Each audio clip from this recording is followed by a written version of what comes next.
Temos certamente muitas questões que podem ser levantadas a partir destas intervenções. Eu queria, em todo o caso, dizer que nós temos algumas limitações com a sala, portanto há uma hora em que isto vamos ter que sair ao fim da tarde, e ainda há uma outra sessão que está marcada para as 4h30. Por outro lado, era bom que fizéssemos aqui uma pausazinha, que isto não fosse tudo seguido. Portanto, eu estava, e pode ser que, sei lá, 2, 3 perguntas, não mais. Eu não queria fazer uma pergunta, queria só fazer um pequeno comentário, se é permitido. A Daniela, no final da intervenção dela, falou uma coisa extremamente importante do eu, que é que a preocupação de controlar as pessoas que realmente precisam de ajuda, precisam de conhecer os problemas. E penso que nestas questões, como em tudo, nas ações que todos nós queremos desenvolver e como nós quereremos todos, penso eu, que aqui estão presentes, ajudar os outros a ajudar-nos a nós próprios, que é de extrema importância focarmos em aspectos muito concretos. E podemos às vezes tratar de questões muito mais abrangentes de uma maneira que, depois do almoço, que a Daniela foi uma vez da segunda a falar, por isso João Paulo, em que é um bocadinho ingrato porque as pessoas começam a adormecer, ter a tendência para adormecer depois do almoço, falar sobre esses aspectos muito concretos, como é o caso da habitação, por exemplo, que ela falou muito bem, que ela tem muita experiência, o caso da habitação que tem nuances que interessam extremamente às pessoas, como o caso dos bens sociais, do arrendamento, das percas de casas pelas finanças, das percas de casas pelos bancos diretamente. Portanto, se nos focarmos mais nas questões disso, nas questões de justiça e injustiça, educação e deseducação, saúde e não saúde, penso que estamos a chegar muito mais perto das pessoas e que temos conseguido tratar os mesmos assuntos durante os debates de hoje. Obrigada.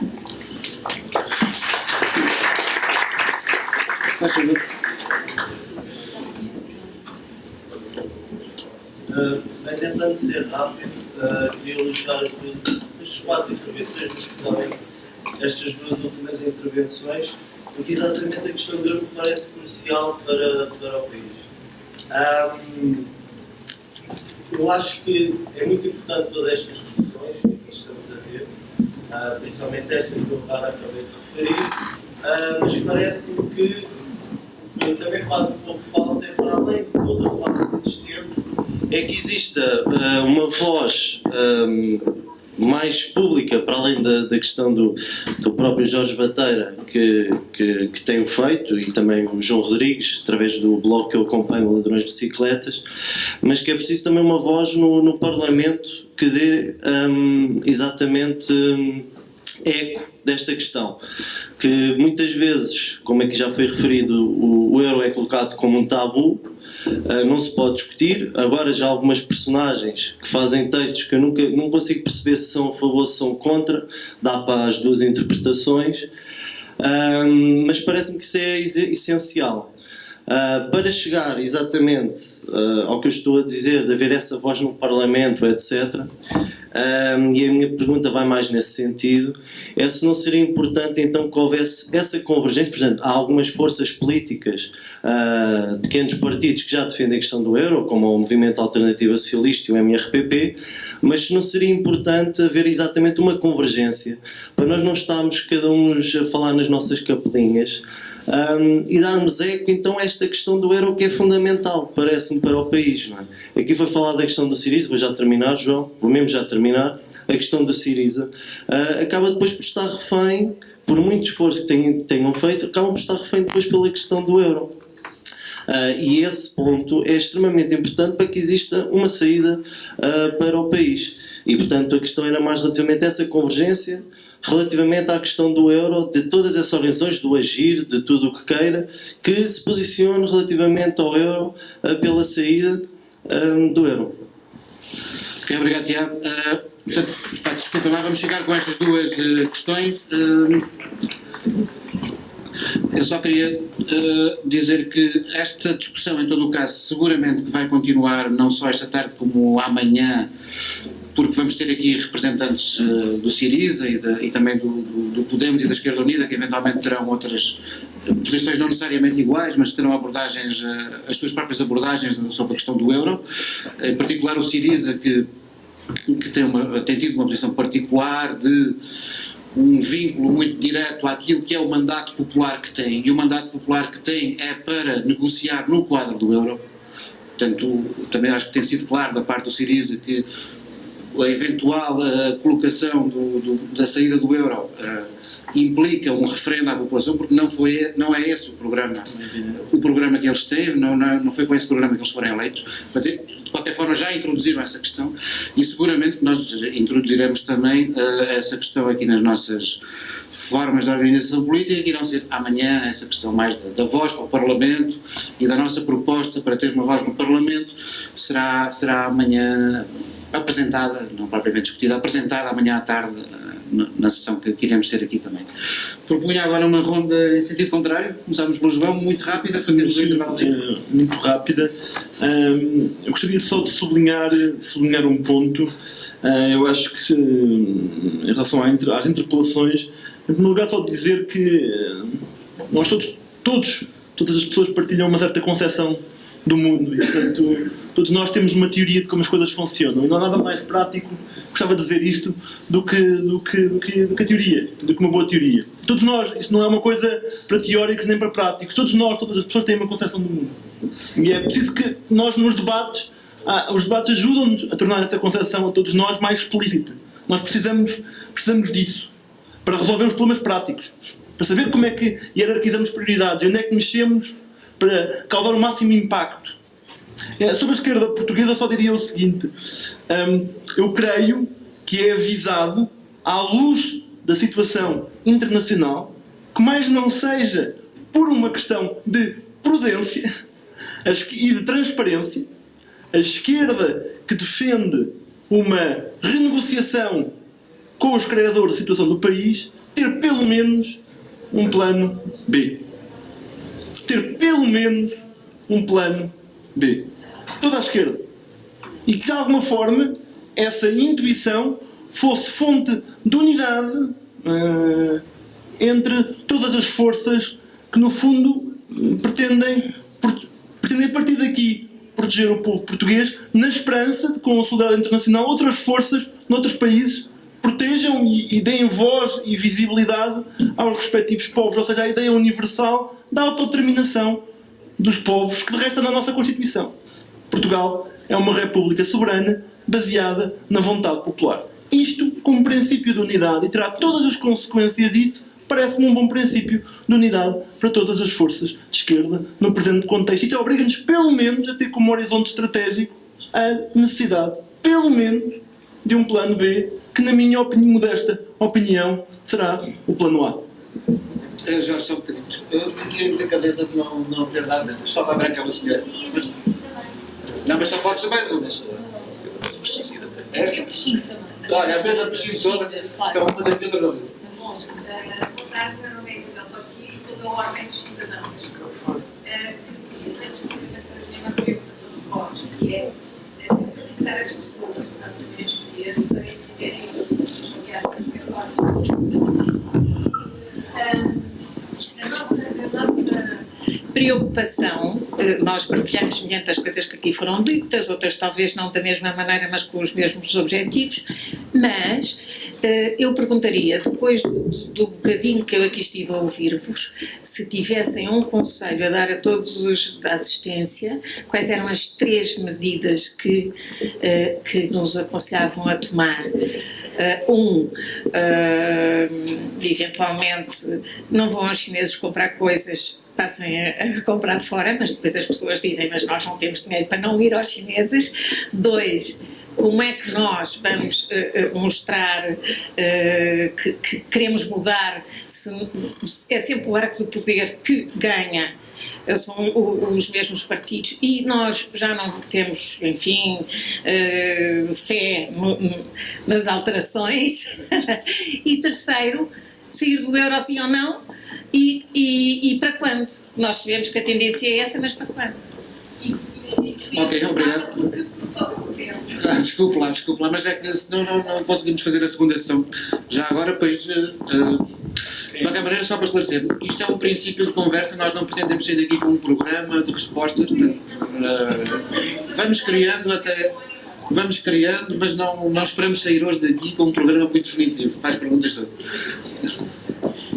Boa tarde a todos, peço desculpa pela minha insistência, mas eu tinha dado a minha vez ali àquele senhor e, portanto, se não se importam, gostava de contribuir. O meu nome é Ana Paula Fitas e queria saudar a presença de todos, particularmente as intervenções da mesa e, sem detrimento para a Daniela, que eu não conheço, em relação à intervenção do Zé Neves, do João Rodrigues e do Jorge Bateira.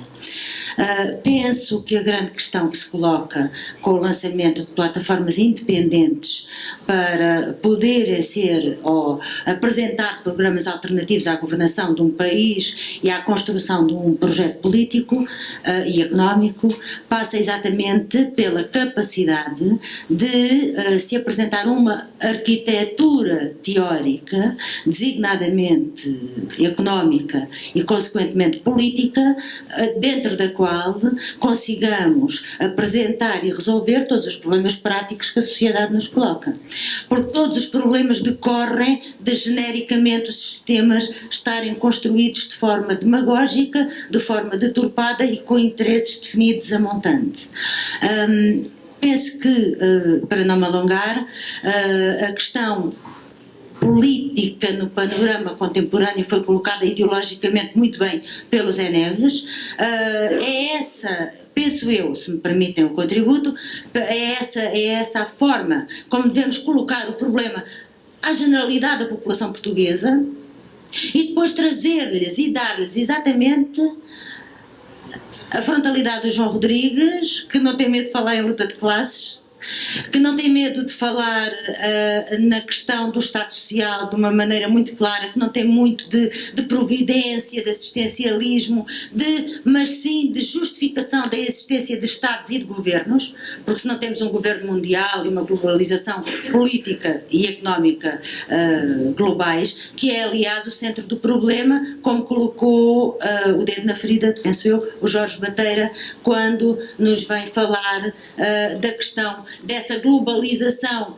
que transcende as fronteiras do nosso organismo europeu e que nos problematiza o problema da produção, da distribuição e nos coloca perante uma impossibilidade que é, nas atuais condições do sistema económico-político, termos uma política de pleno emprego sem a qual não temos sustentabilidade social.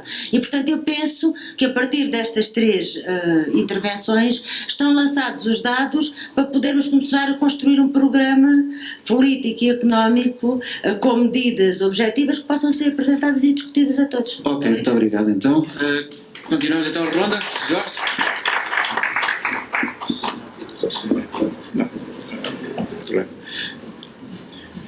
Eu acho que a questão que está aqui, se calhar, a interessar mais é como é que a gente passa das ideias para o programa e para a proposta política. Como é que a gente tem luz ao fundo do túnel?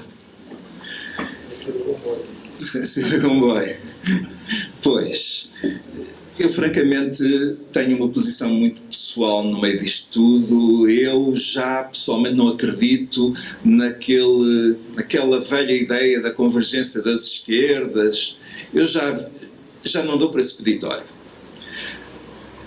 Eu percebo, há um desencanto muito grande, as esquerdas deviam unir-se, devíamos dar os braços uns nos outros e marchar juntos contra o inimigo comum, etc. Pois, mas já tivemos tempo para fazer isso. E não fizemos. E não é agora, há 2 ou 3 meses das eleições que vamos fazer, nem vai acontecer. Eu não gosto de alimentar ilusões. Prefiro enfrentar a verdade e se a verdade é dura, é melhor enfrentar a verdade. Eu partilho muito mais esta ideia. Nós vamos nos confrontar com o grande desânimo e desilusão que é, afinal, o Partido Socialista não vai ser a alternativa que nós imaginávamos que podia ser. O silêncio sobre as suas propostas já indicia muito taticismo e muito pouca frontalidade na relação com o cidadão votante. Está a guardar-se para dizer o que tem a dizer muito em cima das eleições e, portanto, vamos ter um grande desencanto. Eu acho que é na sequência das próximas eleições que nós vamos ter que fazer um sério balanço e os desiludidos de todos os lados, não apenas do PS, Os desiludidos de todos os lados vão ter que se juntar e tomar em consideração o que aconteceu, mais o que aconteceu à Grécia e, a partir daí, com as ideias que já temos alinhavadas, reunir as forças para qualquer coisa de novo. Eu penso que vai ser uma crise política que não é só financeira, não é só económica, não é só social. Vai ser também uma crise de xadrez partidário. E a recomposição do xadrez partidário vai ter que acontecer. É só isso, não tenho uma bola de cristal para dizer mais, mas sinto que é nesse caminho que isso vai e eu estou disposto a dar o meu contributo para isso. Tenho aqui pressões de todos os lados para acabarmos isto imediatamente. Eu só queria dizer que, além dos debates que vamos ter cá hoje, vamos ter outras iniciativas em breve e, portanto, quem quiser manter-se informado sobre o que vamos fazendo, quando saímos para o intervalo ou ao longo da tarde, há ali umas fichazinhas, deixem os vossos contactos e nós vamos mandando a informação toda sobre o que se vai passar a seguir. Finalmente, duas intervenções muitíssimo breves, do Zé Neves e da Ariel. Só aqui para terminar, só respondendo ao professor, em relação aos empregos públicos, e sim, já acontece, infelizmente em pequena escala, e são as ONGs que neste momento estão à frente e a dar um exemplo. O nosso Instituto, por exemplo, tem trabalhadoras só oriundas de bairros sociais com formações contínuas e vamos começar também, já foram aprovadas formações de norte a sul no país, nos bairros, não é? Para capacitar essas pessoas e para torná-las mais próximas da sociedade e com acesso ao mercado de trabalho. Para finalizar, também aproveitando aqui um pequeno tópico do professor, o problema realmente reside na escolha, não é? E nas escolhas políticas e nos instrumentos políticos. Embora no nosso país também haja aqui a questão ideológica, não é? A habitação social, eu tenho que falar sempre sobre isto, tem sido vista por este governo, principalmente, não como um direito adquirido e consagrado na Constituição, mas como um favor. E a partir daí as pessoas são tratadas como são e veem as consequências todas. Portanto, as condições mudam, não é? Tem que haver uma definição nova de Estado Social e tem que ser a partir daí. Obrigada. Muito telegraficamente, talvez para, enfim, pôr um pouco de água na fervura, não sei, mas a questão da saída do euro ou não é uma questão estratégica, não é uma questão de princípio, não é uma questão de princípio político, não é uma questão ideológica e não creio que deva ser tratada enquanto tal. O que é que isto significa? Eu creio que as pessoas que defendem um programa de intervenção redistributiva económica drástico, que é o que necessitamos, devem colocar esse desígnio como o desígnio primordial. O que é que torna isso possível? É um enquadramento político europeu? É um enquadramento político nacional? Isso é uma discussão que tem componentes estratégicas que não podem ser discutidas ou que não podem ser determinadas simplesmente à escala nacional, seja qual for a conclusão, seja a conclusão a saída do euro, a permanência no euro ou o fim do euro, que é uma questão relativamente diferente da questão da saída do euro. Porque a questão da saída do euro não por magia significará a saída de outros países do euro. Quer dizer, pode acontecer, há efeitos de encadeamento, mas não é garantido que assim seja. O problema da saída do euro, de resto, é que permanece um conjunto de países no euro. E, portanto, se achamos que o euro é mau para um país como Portugal, também é mau para os países que aí ficaram. E, portanto, a questão tem que ser vista estrategicamente num contexto político e que é um contexto político complicado. Primeira questão. Segunda questão, vou ser muito telegráfico, João, não te assustes. Um dos argumentos que, o Jorge Bateira e o João Rodrigues conhecem isto melhor do que eu, um dos argumentos que frequentemente é avançado para criticar os defensores do liberalismo económico, como no fundo aqueles que estão por trás das políticas que hoje vivemos na União Europeia, um dos argumentos históricos que frequentemente é avançado é o seguinte, é dizer que países que hoje aparecem como os principais defensores do livre mercado, do livre câmbio, o caso dos Estados Unidos da América, o caso da Alemanha, são países que justamente na fase de ascensão das suas economias, vendo nós a uma escala mais curta ou uma escala mais longa, século XX, século XIX e XX, foram países que justamente fizeram uso de medidas protecionistas, não protecionismo total, relativamente dirigido, mas medidas que foram importantes, medidas de retração, que poderíamos classificar como as medidas, no fundo, emblemáticas de uma política de nacionalismo económico, e que essa retração foi decisiva para que adquirissem uma vantagem tal que depois lhes tornasse, no fundo, defensoras hoje em dia do livre câmbio, porque hoje em dia jogam de igual para igual, na medida em que são mais fortes, têm mais vantagens em ganhar. Ora, isto é um problema para os defensores do liberalismo económico, mas é um problema para os defensores do nacionalismo económico, porque justamente existe em toda a política defensora da soberania económica e do nacionalismo económico um risco, que é um risco de justamente essas políticas desencadearem dinâmicas, que não é a questão de serem dinâmicas autárquicas, mas é a questão justamente de serem dinâmicas expansivas, opressoras sobre outros países. Isto não se coloca, obviamente, de uma forma evidente no caso português, mas coloca-se quando falamos de um conjunto de contextos regionais. Por exemplo, o contexto brasileiro, o contexto da África do Sul, em determinado momento. Portanto, a questão do liberalismo e do nacionalismo económico é uma questão relativamente complicada. Terminava com esta questão que tem que ver só com uma questão que o João Rodrigues colocou. Eu estou basicamente de acordo com a questão, com a forma como ele colocou a questão do Estado Social, mas volto a frisar isto. Eu acho que não vamos conseguir defender o Estado Social se colocarmos essa luta sempre numa questão defensiva, de recuperação é preciso olhar e atender para um conjunto de necessidades hoje que não têm resposta apenas propondo o regresso a um conjunto de medidas sociais que existiam. O problema que nós hoje temos, em muitos casos, já não é um problema de pessoas que ficam sem direito ao subsídio de desemprego. É pessoas que nunca terão direito ao subsídio de desemprego.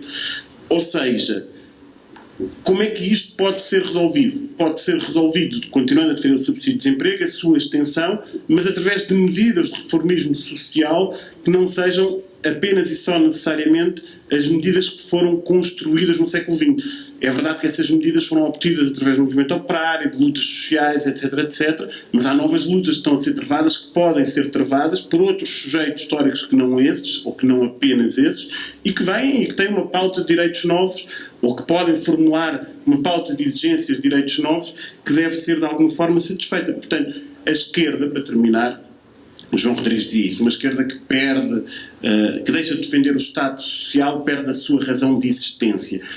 Eu não diria que isso seja necessariamente assim, embora eu comungue completamente da importância da defesa do Estado Social. Quer dizer, de resto era o que faltava, que a esquerda tivesse a sua razão de existência numa coisa que em Portugal foi conceptualizada antes mais por Marcelo Caetano, não é? Com a expressão do Estado Social. O problema... não, mas é bem verdade, quer dizer, ou seja, o problema não é estritamente, e de resto, se nós fizermos uma genealogia histórica do Estado Social, nós encontramos na origem de algumas das primeiras medidas do Estado de Previdência em Portugal formas de auto-organização social que eram, digamos assim, a montante estranhas ao Estado, o mutualismo, etc, etc. Sublinho, eu não estou a defender que se deixe de defender o Estado Social, não é isso que eu estou a colocar. Estou a dizer que qualquer defesa do Estado Social não pode ser formulada apenas e só nos termos de defender medidas políticas, que eram as medidas políticas da social-democracia de hoje. O problema é, quanto muito, criarmos uma nova social-democracia, um novo contrato social-democrata, um novo contrato reformista. Mas a historicidade desta questão é bastante importante em termos de eficácia política. Ok. Muito obrigado, José Neves. Eu queria abrir toda a discussão, mas vamos ficar por aqui. Obrigado por terem vindo.